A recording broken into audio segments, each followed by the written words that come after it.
వ్యక్తిగత సమస్యలు ఎప్పుడూ ఉంటాయి. వ్యక్తిగత సమస్యల్ని పరిష్కారం చేసుకునే సందర్భంగా కామన్ని అంటే రాష్ట్ర ప్రయోజనాలు కానీ అందరికీ ఇవ్వాల్సిన మెసేజ్ మిస్ కాకూడదు. ఆ విషయం మీరు అందరూ గుర్తుపెట్టుకోవాలి. రైతాంగం కానీ ఎక్కడికి పోయినా కూడా నేను అదేమా నేను చూస్తానయా, నేను అన్ని చూస్తా. రే హినయ్యా ఇను, నువ్వు వినాలా? నువ్వు కాదు, అందరూ రాష్ట్రం అంతా ఇబ్బంది పడ్డారు.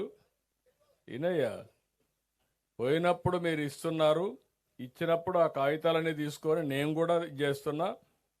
రెవెన్యూ పైన నేను ఎక్కువ శ్రద్ధ పెట్టాలి. రికార్డ్స్ తారుమారు చేసి వెళ్ళిపోయాడు. రికార్డ్స్ తారుమారు చేసిన తర్వాత ఇమ్మీడియట్గా నిన్ను చూడంగానే మార్చేశానంటే అది ఇంకొక అనర్థానికి దారితీస్తుంది.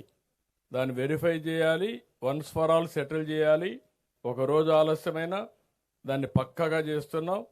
నేను ఎక్కువ సమయం పెట్టేది ఈరోజు రాష్ట్రంలో మీరు చూసుకుంటే జగన్మోహన్ రెడ్డి తయారు చేసిపోయినటువంటి ల్యాండ్ గోల్మాలకే ఎక్కువ టైం ఖర్చు పెట్టే పరిస్థితి వస్తూ ఉంది. మొత్తం అస్తవ్యస్తం చేశాడు. ఇష్టం లేకపోతే 22A కింద పెట్టాడు. 22A అనగానే అది గవర్నమెంట్ ల్యాండ్ అయిపోయింది. మీ తాత ముత్తాతల దగ్గర నుంచి నీ ఆధీనంలో ఉండే భూమి దుర్మార్గులు 22A కింద పెట్టి గవర్నమెంట్ భూమి అంటే ఇంకా దానికి అడ్డం లేకుండా పోయింది. ఇంకా కొన్ని చేశారు, మామూలుగా చేయలేదు.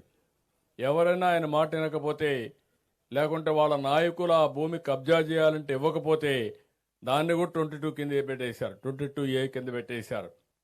నాకు వచ్చే పిటిషన్లో 100% 22A కింద ఉండే భూములే వస్తున్నాయి, సొంత భూములు. మీరు గుర్తుపెట్టుకోవాలి.